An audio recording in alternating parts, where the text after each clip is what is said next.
मैं अलका ठाकुर हूँ और आप सभी का अलका मेडिकल क्लासेस में स्वागत है। आज हम स्टार्ट करते हैं बोन। तो चलिए देखते हैं बोर्ड पे बोन्स क्या होती है। बोन्स अक्सर स्टैटिक होती है और परमानेंट होती है। स्टैटिक मीन्स स्थिर होती है, जहाँ पे उसकी जगह फिक्स होती है वो वहीं पे होती है। They are highly vascular living structures, यानी कि उसमें ब्लड वेसल्स भी होते हैं, लिम्फेटिक वेसल्स भी होते हैं, और they are continuing being remodelled. Remodelled means अगर कोई फ्रैक्चर हो जाती है बोन में तो वो हील भी होती है, मीन्स रीमॉडलिंग भी होती है बोन की। बोन के क्या क्या फंक्शंस होते हैं? सबसे पहला फंक्शन है ये प्रोवाइड करती है बॉडी फ्रेमवर्क। जो हमारी बॉडी का स्ट्रक्चर है वो बोन्स के कारण होती है।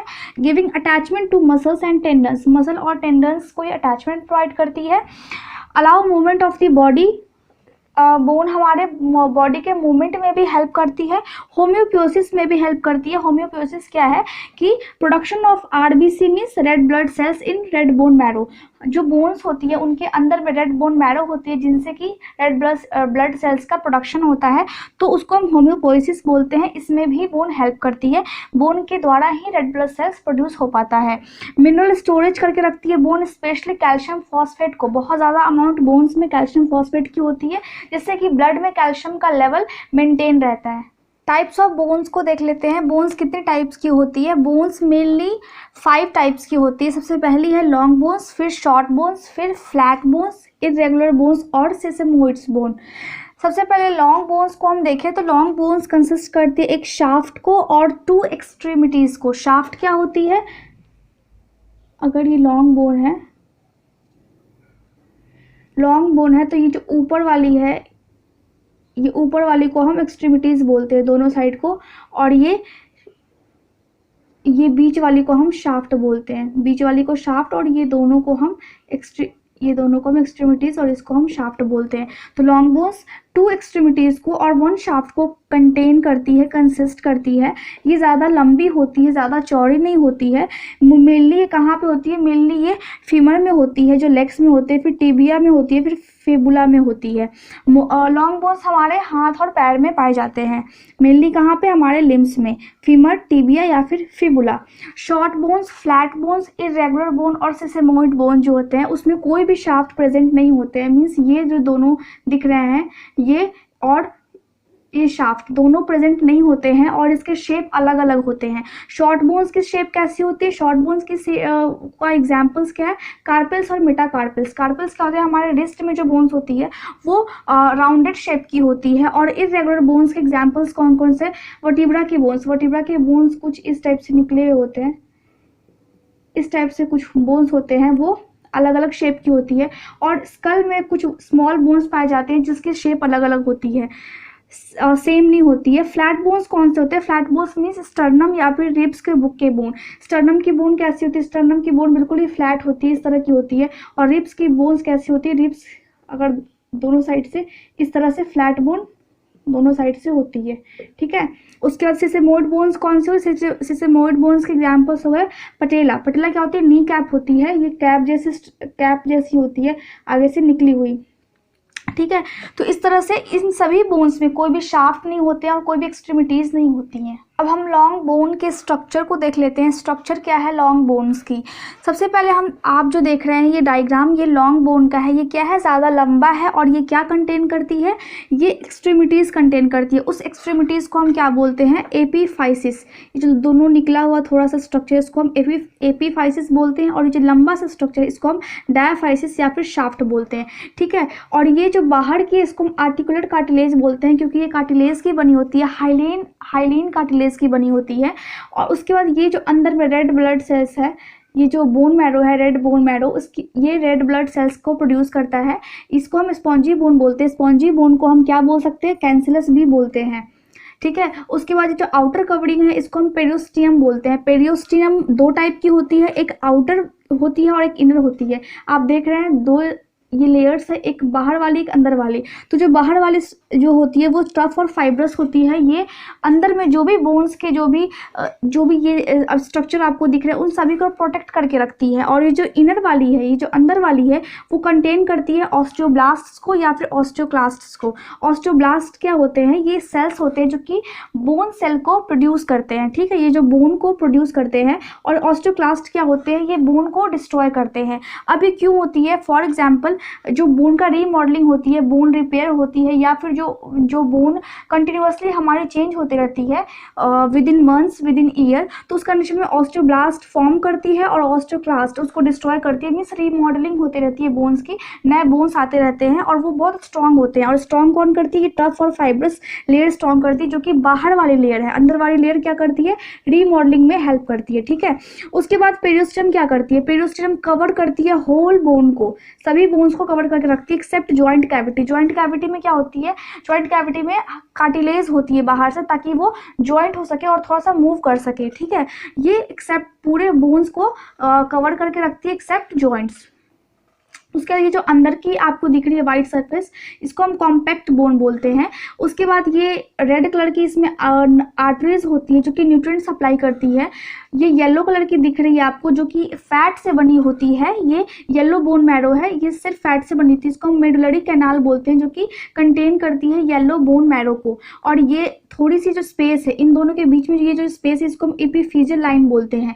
ये लाइन क्या होती है? ये भी कार्टिलेज होती है। जैसे जैसे बच्चा ग्रो करता है फीटस से लेकर के जैसे जैसे 21 ईयर तक, मतलब 21 साल तक अगर बच्चा अगर ग्रो कर रहा है तो ये जो कार्टिलेज है ये लंबी होती जाती है। उसके बाद जा करके 21 साल के बाद ये जा करके स्ट्रॉन्ग बोन में कन्वर्ट हो जाती है। उसके बाद बोन डेवलप नहीं हो पाता, उसके बाद बोन का ग्रोथ नहीं होता है। लेकिन जब तक यहाँ पे ये कार्टिलेज है, एपिफिजियल लाइन क्या है?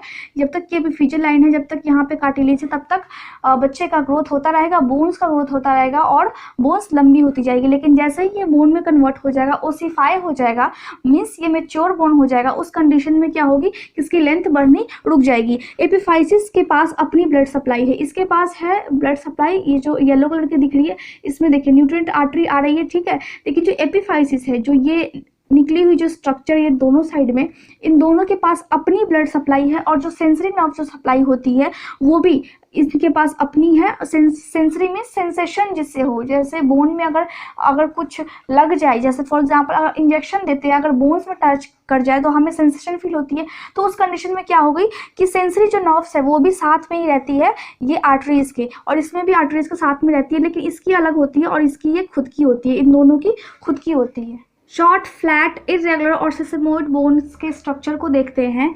सबसे पहले हम क्या देखते हैं? इन सभी बोन्स के स्ट्रक्चर किस टाइप से होते हैं। इन सभी बोन्स के स्ट्रक्चर कुछ इस टाइप से होते हैं। मैंने पूरा एकदम डिटेल में बताया है, मैं फिर से बता देती हूँ। थिन आउटर लेयर है कॉम्पैक्ट बोन की। इसमें क्या होती है कि इसमें ये जो आपको डॉटेड दिख रहे हैं इसको हम स्पॉन्जी बोन बोलते हैं। ये रेड बोन मैरो है जो कि रेड ब्लड सेल्स को प्रोड्यूस करती है। और जो साइड में जो स्पेस है उसको हम कॉम्पैक्ट बोन बोलते हैं। ये रेड बोन मैरो को कंटेन करती है अंदर वाली, और फिर कॉम्पैक्ट बोन है। और ये किससे इनक्लोज्ड होती है? ये पूरा इनक्लोज होती है पेरिटोनियम से, ठीक है। पेरिटोनियम कहाँ पे नहीं होती है? पेरिटोनियम क्रेनियल बोन्स कहाँ पे होती है? हमारे स्कल में, जहाँ पे पेरिटोनियम नहीं होती है, बाहर की जो मेम्ब्रेन होती है वो किससे रिप्लेस हो जाती है? ड्यूरामेटर से वो रिप्लेस हो जाती है। अब समझने वाली बात ये है कि कॉम्पैक्ट बोन क्या है। कॉम्पैक्ट बोन किसे कहते हैं हम? कॉम्पैक्ट बोन को अगर ध्यान से देखें तो ये इसका स्ट्रक्चर है कॉम्पैक्ट बोन का, ठीक है। तो इसको अगर हम जैसे लकड़ी को हम काट देते हैं तो जैसे स्ट्रक्चर गोल गोल सा दिखाई देता है आपको, सेम वैसे ही स्ट्रक्चर यहाँ पे होती है। यहाँ पे बीच में सेंट्रल कैनाल होती है जिसमें ब्लड वेसल्स, लिम्फेटिक वेसल्स और टिश्यू फ्लूइड्स होते हैं, ठीक है। और ये पूरे जैसे लकड़ी को हम काटे और वो पूरा जो स्ट्रक्चर हमें दिख रहा है ऊपर से राउंड शेप का, उसको हम क्या बोलते हैं? ओस्टियोन बोलते हैं, ठीक है। अब इन सेंट्रल कैनाल और ये एक लाइनिंग के बीच में जो स्पेस है इसको हम लैमिले बोलते हैं। और उसके बाद जैसे बहुत सारे अगर हम लकड़ी को कट करके रखेंगे, ठीक है, तो जो सभी के साथ जो अटैच अगर कर देंगे तो अटैचमेंट के टाइम में जो स्पेस के बीच में जो अटैचमेंट होती है उसको हम परफोरेटिंग कैनाल बोलते हैं। परफोरेटिंग कैनाल क्या हो गई? इसके बीच के अटैचमेंट को, ठीक है। ऑस्टियोन किसको बोलेंगे? पूरे लकड़ी के शेप को, अगर एक लकड़ी के शेप को हम काटेंगे, अगर एक लकड़ी को काटेंगे तो ऊपर से जो भी शेप हमें देखने को मिलेंगे उसको हम ऑस्टियोन बोलते हैं, ठीक है। अब हम इसको थोड़ा सा और माइक्रोस्कोपिक लेवल पे देखें तो अगर हम इसके एक टुकड़े को अगर हम निकाल करके माइक्रोस्कोप में देखें तो कुछ हमें इस तरह का दिखेगा, ठीक है। इस तरह क्या होती है कि एक परपेंडिकुलर एक स्ट्रक्चर आपको दिखाई देती है, उसको हम क्या बोलते हैं, परपेंडिकुलर एक पॉकेट लाइक स्ट्रक्चर होती है, उसको हम बोलते हैं ल्यूकेने। ये जो गोल गोल सा स्ट्रक्चर है उसको हम क्या बोलेंगे, लेक्यूने, ठीक है। उसके बीच में एक डॉटेड सा, मतलब ये जो गोल सा है इसके बीच में डॉट डॉट सेल्स होती हैं, इसको हम बोलते हैं ऑस्टियोसाइट्स, ठीक। ऑस्टियोसाइट्स और ये जो डॉट डॉट के बीच में जो कनेक्ट है, डॉट डॉट गोल गोल सा जो कनेक्ट है, जो लंबा सा ये कनेक्ट है, उसको हम बोलते हैं कैनिक्यूलाई, कैनालिक्यूलाई, ठीक है। तो कैनालिक्यूलाई क्या करती है, कैनालिक्यूलाई इंटरस्टिशियल फ्लूइड को कंटेन करती है जिसमें बहुत सारे न्यूट्रिएंट्स भी होते हैं। और लैक्यूने क्या हो गई, लैक्यूने एक पॉकेट लाइक स्ट्रक्चर हो गई, और ऑस्टोसाइट क्या हो गई, ऑस्टोसाइट इनके बीच में प्रेजेंट सेल्स हो गई। तो इस तरह से हम देखते हैं कि जो लैमेले है, लैमेले क्या करती है, बोन के रीमॉडलिंग में करती है, और कैनालिकुलाई क्या प्रोवाइड करती है, टिश्यू फ्लूइड प्रोवाइड करती है, किसको, लैक्यूने को टिश्यू फ्लूइड प्रोवाइड करती है ताकि उसको अच्छे से न्यूट्रिएंट्स मिल सके और वो फ्लूइड्स मिल सके, ठीक है। अब बात करते हैं, ये कॉम्पैक्ट बोन होगी और बीच में जो स्पॉन्जी बोन है उसका क्या मतलब है। स्पॉन्जी बोन का मतलब क्या है कि ये एक हनी कॉम्ब जैसी होती है, मतलब मधुमक्खी के छत्ते जैसी होती है, और इसका दो मेन फंक्शन है स्पॉन्जी बोन का।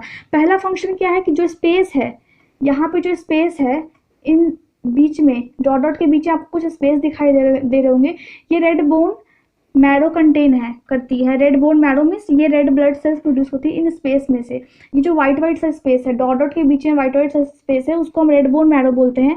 और ये जो डॉट डॉट आपको दिखाई दे रही है वो क्या है, वो बोन स्ट्रक्चर है, यानी कि बोन्स की जैसे स्ट्रक्चर जिसको हम ट्रैबेक्यूले बोलते हैं, ट्रैबेक्यूले हम उसको बोलते हैं।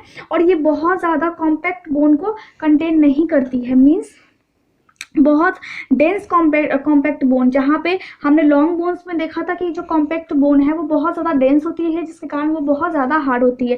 लेकिन स्पॉन्जी बोन क्या होती है, स्पॉन्जी बोन थोड़ी सी सॉफ्ट होती है और ये सेंट्रल कैनाल को कंटेन नहीं करती है। सेंट्रल कैनाल कहाँ पे, ऑस्टियोन्स है इसके बीच में, जहाँ पे ये सेंट्रल कैनाल होती है जो ब्लड वेसल्स और लिम्फेटिक वेसल्स को जो कंटेन करती है कॉम्पैक्ट बोन में, वो स्पॉन्जी बोन कंटेन नहीं करती है, क्योंकि इसके जो स्ट्रक्चर होते हैं इसमें कैसे हैं, परपेंडिकुलर है और एक अरेंज्ड वे में है, अच्छे से है, मतलब एक परपेंडिकुलर स्ट्रक्चर है और वो सभी स्ट्रक्चर सभी में सेम होंगे।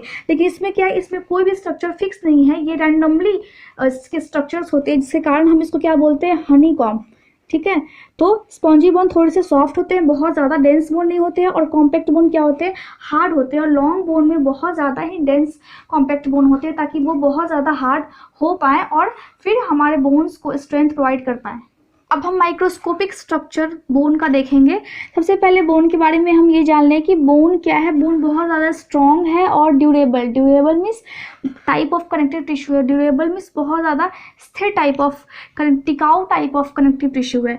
इसका जो मेजर कॉन्स्टिट्यूएंट्स है जो कि 65% है, वो किस चीज़ का बना हुआ है, कैल्शियम सॉल्ट्स का। बोन्स में क्या होते हैं, अधिकतर ज़्यादा कैल्शियम्स होते हैं, तो 65% मिक्सचर किस चीज़ का बना हुआ है, कैल्शियम सॉल्ट्स का। मेनली कैल्शियम फॉस्फेट होती है जो क्या करती है, बोन्स को हार्डनेस प्रोवाइड करती है। इसका जो रिमेनिंग ऑर्गेनिक मटेरियल है, ये जो कैल्शियम सॉल्ट्स है, कैल्शियम फॉस्फेट, वो क्या है, वो इनऑर्गेनिक है, ठीक है। और इसका जो ऑर्गेनिक मटेरियल्स है उसको हम क्या बोलते हैं, उसको हम ऑस्टियोइड बोलते हैं, जो किस चीज़ से बना हुआ है, जो कोलेगन फाइबर से बना हुआ है। अब कोलेगन्स क्या होती है, कोलेगन्स बहुत ज़्यादा स्ट्रॉन्ग होती है और ये क्या करती है, बोन्स को स्लाइटली थोड़ा सा फ्लेक्सिबिलिटी प्रोवाइड करती है। ये कैसे यूज़ होती है, as a framework for building calcium rich और इनऑर्गेनिक मैट्रिक्स। जो बोन्स में जो इनऑर्गेनिक मैट्रिक्स होते हैं जिसमें कैल्शियम होती है, उसके फ्रेमवर्क एज अ यूज्ड होती है क्या, कोलेगन। अब बोन सेल्स को हम देख लेते हैं। बोन सेल्स कितने टाइप की है, बोन सेल्स 3 टाइप्स की। सबसे पहला है ऑस्टियोब्लास्ट्स, ये क्या होती है, ये बोन बिल्डिंग सेल्स होती है। दूसरा है ऑस्टियोसाइट्स, ऑस्टियोसाइट्स क्या होती है, मैच्योर बोन सेल्स होती है। और तीसरा है ऑस्टियोक्लास्ट्स, ये क्या होती है, बोन रीएब्जॉर्बिंग सेल्स होती है, या फिर आप ऐसे बोल सकते हैं कि ये बोन डिस्ट्रॉइंग सेल्स होती है। सबसे पहले देख ले ऑस्टियोब्लास्ट को। ऑस्टियोब्लास्ट क्या करती है, ऑस्टियोब्लास्ट इनऑर्गेनिक जो सॉल्ट्स होते हैं और जो ऑस्टियोइड होती है बोन्स के टिश्यू पर डिपॉजिट करती है। ऑस्टियोइड्स क्या होती है, कोलेगन फाइबर्स, जैसा कि मैंने अभी बताया है। वो कोलेगन फाइबर्स और inorganic salts means calcium phosphate को जो बोन्स के टिश्यूज होते हैं उसमें उसको डिपॉजिट करती है ताकि बोन जो है वो स्ट्रॉन्ग स्ट्रांग हो सके, हार्ड हो सके।